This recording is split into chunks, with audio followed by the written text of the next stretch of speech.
प्रत्येक तिमाही के प्रारंभ में एक समान राशि का आहरण किया जाता है तो कुल आहरण पर 7.5 महीना के लिए ब्याज लगाया जाता है।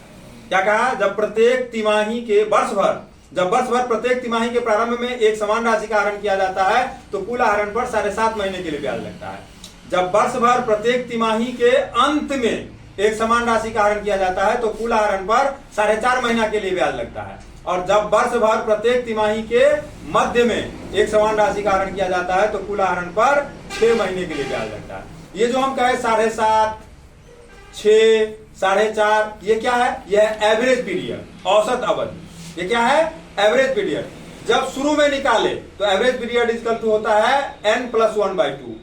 जब मध्य में निकाले तो एवरेज पीरियड इक्वल टू होता है n/2। जब अंत में निकाले तो एवरेज पीरियड इक्वल टू होता है n-1/2।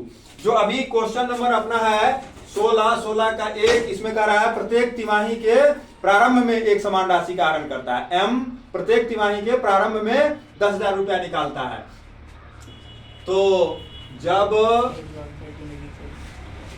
प्रत्येक तिमाही के प्रारंभ में एक समान राशि का आहरण हो, एक समान राशि आहरण हो तो एवरेज पीरियड इक्वल टू होता है एवरेज पीरियड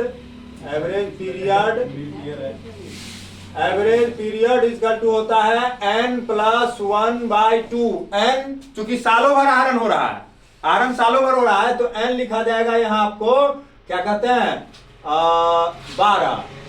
और यहाँ 1 जो है, 1 तो तिमाही है ना, तिमाही आधार पर आहरण होता है तो 1 यूनिट हुआ तो 1 के जगह पर 3 लिखा जाएगा।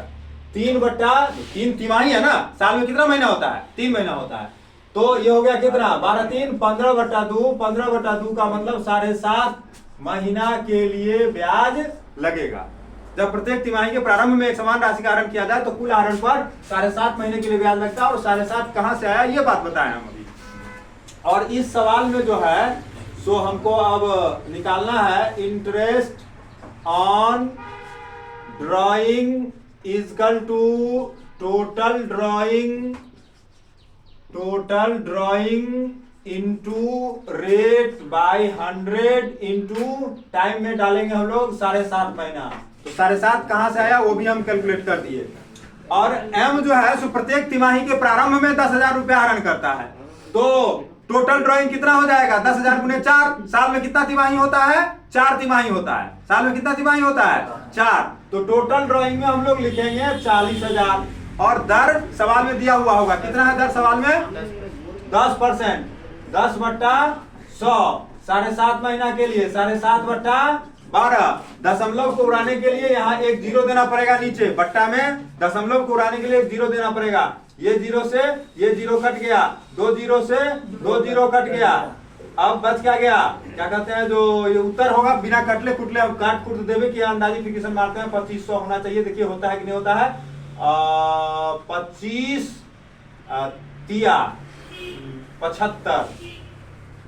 नहीं, इसको ऐसे नहीं काटना होगा, दशमलव उड़ा है तो अब 7.5 महीना के लिए है तो 4 एकाई 4 100 और 4 तिया 12 3। अब 3 से काटे तो 25 और 25 को 100 से गुना किए तो 2500। ये तो हम पहले लिख दिए थे। तो ये आपको 16 का 1 क्वेश्चन हो गया। नोट करिए एक बार, लड़का सबको भी इधर दिखा दो